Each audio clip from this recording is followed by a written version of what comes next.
وكل دولة دخلتها إيران أفسدتها وجعلت الدمار والتفجير والهلاك بأهلها، وهذا واقع للجميع. إيران دخلت العراق الآن يعيش في أسوأ مراحله، لم يمر على العراق مثل ما يمر الآن في الفترة الحالية.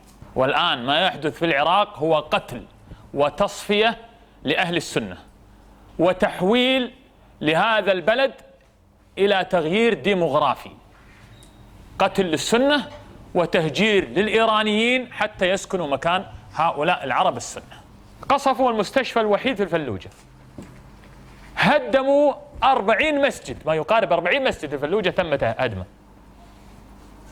العملية واضحة يا أخوان، العملية هو إبادة طائفية لأهل السنة في العراق، حصار مطبق خصوصا في الستة الأشهر الأخيرة بحجة الشماعة التي خلقوها وجعلوها سببا في دخول وقتل كل سني وكل طفل وكل امرأة وكل شيخ داعش. هذه الشماعة التي واختلقتها هذه الأنظمة المجرمة الإرهابية. لم نسمع يوما بأن هذه